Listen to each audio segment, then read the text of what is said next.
आणि काल नागपूरमध्ये एक मोठं आंदोलन झालं। नागपूरमधील दीक्षाभूमी भूमिगत पार्किंग आंदोलकांवरती गुन्हे दाखल करण्याची प्रक्रिया सुरू करण्यात आली आहे। या पार्श्वभूमीवर राज्य राखीव दल आणि नागपूर पोलिसांच्या अतिरिक्त तुकड्या दीक्षाभूमी परिसरामध्ये तैनात करण्यात आल्या आहेत। नागपूर बाहेरून आलेल्या जिल्ह्यातील आणि राज्यातील अनुयायांनी आंदोलनस्थळी येऊन स्थानिकांच्या भावना भडकावल्या आणि त्यामुळे आंदोलन उग्र झाल्याचं प्राथमिक तपासात उघड झाल्याचं पोलिसांनी सांगितलंय। आणि दरम्यान या संदर्भात डॉक्टर बाबासाहेब आंबेडकर दीक्षाभूमी स्मारक समितीचे विश्वस्त विलास गजघाटे यांच्याशी बातचीत केली आहे। रजत वशिष्ठ यांनी पाहूया। डॉक्टर बाबासाहेब आंबेडकर दीक्षाभूमी स्मारक समितीचे विश्वस्त विलास गजघाटे आपल्यासोबत आहेत। विलासजी, काल जी घटना घडली, जो एक रोष उफाडून आला, त्यानंतर आता दीक्षाभूमी स्मारक समितीचा निर्णय काय आहे, सध्याची भूमिका काय आहे? महाराष्ट्र शासनाने जो 350 करोड रुपयाचा विस्तारीकरण आणि सौंदर्यीकरणाचा प्रस्ताव दीक्षाभूमीकरता मान्य केला होता, त्यानुसार ते काम सुरू होतं। भूमिगत पार्किंग त्यामध्ये होती। त्या भूमिगत पार्किंगमुळं किंवा भूमिगत वाहनतळामुळं बाबासाहेबांच्या स्मारकाला व बोधिवृक्षाला कुठलाही धोका नाही, हे आम्ही यापूर्वी जाहीरपणे सांगितलं होतं। आणि महाराष्ट्र शासनाच्या सर्व विभागात यांनीसुद्धा त्यांचंसुद्धा हे म्हणणं आहे की याला काही धोका नव्हता।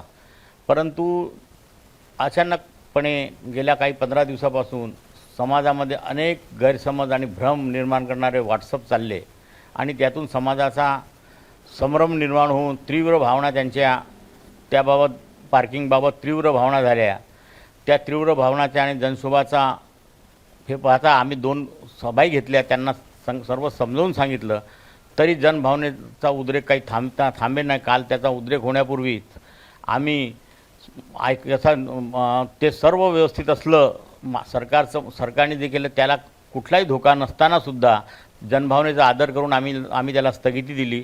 विधानसभेत माननीय उपमुख्यमंत्री देवेंद्रजी फडणवीस यांनीसुद्धा या पार्किंगला स्थगिती दिली आणि यापुढं दीक्षाभूमी स्मारक समिती आणि संघटना यांच्याशी समन्वय साधून किंवा हे जे समन्वय सांगतील, जो निर्णय आम्हाला देतील तो निर्णय आम्हाला मान्य राहील, शासन त्याप्रमाणे काम करेल। आज आम्ही या माध्यमातून समाजाला हे विनंतीपूर्वक आवाहन करतो की त्यांनी कृपया शांतता बाळगावी आणि दीक्षाभूमी परिसरात यापुढे कुठलेही आंदोलन, निदर्शने, नारे हे कृपया करू नये। हे पवित्र दीक्षाभूमी आहे आणि या पवित्र दीक्षाभूमीचा पावित्र्य भंग होईल असं कुठलेही कृपया आंबेडकर यांनी करू नये, एवढीच आपणास या प्रसंगी विनंती करतो। ही जी पार्किंग जी होती किंवा सौंदर्यीकरण किंवा आधुनिकीकरण विस्तारीकरणाचा पूर्ण प्रोजेक्ट जो होता, त्याचा पहिला टप्पा सध्या सुरू होता, तर ह्याचा जो खोदकाम केला जात होता त्याच्यामुळे स्तूपाला, स्मारकाला किंवा बोधिवृक्षाला कुठलाही धोका नाही, याच्यामध्ये एक्सपर्ट्सचे सगळे हे घेण्यात आलेले होते। सर्व महाराष्ट्र शासनाने सर्व विभागाचे संबंधित विभागाचे स्ट्रक्चर डिझायनर, VNITचे इंजिनियर्स, CPWD, PWD आणि महाराष्ट्र शासनाचे सर्व संबंधित अधिकारी यांनी याला हाय पॉवर कमिटी जी महाराष्ट्र शासनाची राहते, अनेकदा हा 15पासूनचा हा प्रोजेक्ट आहे। 8 वर्ष या प्रोजेक्टवर सर्वांनी काम केलेलं आहे आणि महाराष्ट्र शासनाने अत्यंत बारीक गोष्टीला लक्ष देऊन ह्या दीक्षाभूमी संवेदनशील असल्यामुळं याचा पूर्णपणे काळजी घेऊन हा प्रोजेक्ट त्यांनी मंजूर केला होता। म्हणजे जे एक्सपर्ट्स आहेत त्यांनी सांगितलं होतं कुठलाच धोका होऊ शकत नाही, धोका होणार नाही असं त्यांनी सांगितलं होतं, त्यांचे रिपोर्ट्स होते। हा जो संपूर्ण जो प्रोजेक्ट आहे त्याच्यामध्ये आता पहिल्या टप्प्यात पार्किंग होती, MP थिएटर होता, मग पुढे हळूहळू इतरही प्रोजेक्ट्स होते। दीक्षाभूमीला वर्षभरात जे अनुयायी येतात, वेगवेगळे जे काही आयोजन असतात, विशिष्ट दिवस असतात, लाखोंच्या संख्येने बाबासाहेबांना मानणारा जो वर्ग आहे, बाबासाहेबांच्या विचारावर चालणारे जे अनुयायी ते येतात, हे सगळं आधुनिकीकरण, विस्तारीकरण खूप आवश्यक होता का आवश्यक होता? बिलकुल आवश्यक होतं, कारण दीक्षाभूमीला सौंदर्यीकरण आणि विस्तारीकरण अत्यंत आवश्यक होतं। त्यानुसार सन्माननीय तत्कालीन मुख्यमंत्री देवेंद्रजी फडणवीस यांनी या पवित्र दीक्षाभूमीवर धम्मचक्र प्रवर्तनदिनी 350 करोडची योजनेचा घोषणा केली। त्यानुसार समिती आर्किटेक्ट नोएडाचे डिझाईन असोसिएटचे जय काकीटकर यांनी आणि संबंधित महाराष्ट्राच्या सर्व संबंधितांनी अतिशय मेहनत घेऊन तो प्रोजेक्ट तयार केला। देवेंद्रजी फडणवीस यांच्या समोर दोनदा रामगिरी याचं प्रेझेंटेशन झालं. धम्मचक्र परिवर्तन दिनी दिनांक 24/19/2023 रोजी सुद्धा जनतेला हे दाखवण्यात आलं. त्यानंतर पेपरला सुद्धा या संबंधी बातम्या आल्या, या संबंधी ॲडव्हर्टाईज झाली. MRDने त्या जाहिरात दिली, त्यामध्ये संपूर्ण चित्र त्यांनी स्पष्ट केलं. परंतु नोव्हेंबरपासून काम होत असताना कुठलाच अपेक्षा आल्या नसल्यामुळं आणि अचानक या मेच्या दुसऱ्या तिसऱ्या आठवड्यापासून हे आक्षेप येणं सुरू झालं आणि त्यामध्ये अनेक संभ्रम झाले की मेट्रोचं पार्किंग आहे, हे आहे.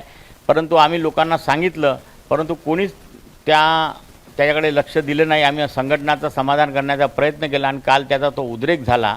हा उद्रेक जो झाला आहे तो आंबेडकरी समाजाचा आणि पवित्र दीक्षाभूमी जाळपोळ होणे अत्यंत दुःखद बाब आहे. आणि आम्ही जेव्हा दुपारी समितीने तो निर्णय स्थगित केला तर त्यांनी शांततेच्या मार्गाने जायला हवं होतं. तिथे तोडफोड आणि हे करणं दीक्षाभूमीसारख्या ठिकाणी बरोबर नाही. तुम्ही म्हणताय की संभ्रम निर्माण झाला, संभ्रम निर्माण करण्यात आला, तर हे कोणी संभ्रम समाज माध्यम सोशल मीडियाच्या माध्यमातून निर्माण केले अशी शंका येते का? असं काही दिसून आलंय का चित्र? असंच दिसून आलेलं आहे. मेट्रोची पार्किंग, दीक्षाभूमीचं नाव बदललं, दीक्षाभूमी सातबारावर नाव नाही. त्यानंतर पहिले तर दीक्षाभूमी नाव नाही हे करण्यात आलं. नंतर भूमिगत पार्किंग मेट्रोला देण्यात आली. त्यानंतर सातबारावर दीक्षाभूमीचं नाव नाही. असे अनेक संभ्रम या समाज माध्यमावर धडकायला लागले आणि ते मोठ्या प्रमाणात खोट्या गोष्टी, सर्व माहिती, खोटी माहिती समाज माध्यमावर प्रसारित करण्यात आली.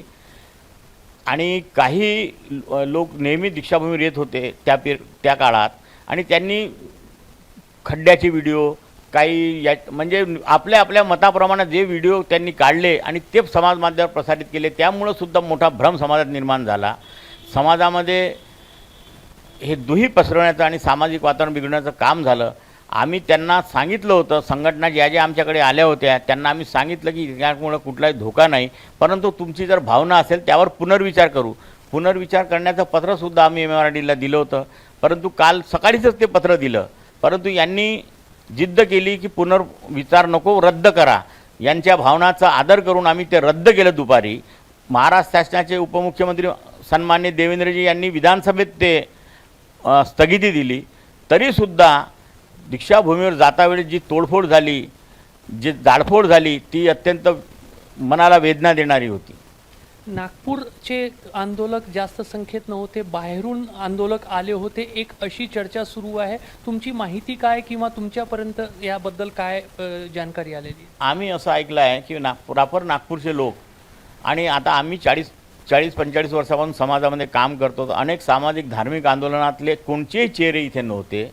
हे सर्व बाहेरगावून आलेले होते आणि नागपुरातली जनता त्याच्यामध्ये नव्हती.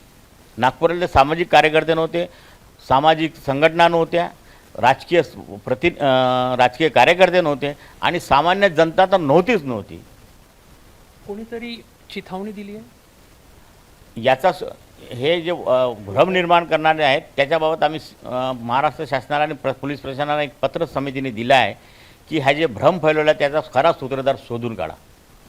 तर दीक्षाभूमी डॉक्टर बाबासाहेब आंबेडकर दीक्षाभूमी स्मारक समिती जी आहे त्यांचं स्पष्ट म्हणणं आहे की सध्या जनभावना लक्षात घेऊन जो प्रकल्प होता, जो अंडरग्राऊंड पार्किंगचं काम सुरू होता, त्याला आम्ही स्थगिती दिली आहे. राज्य सरकारनेही सुद्धा त्या संदर्भात सांगितलेलं आहे.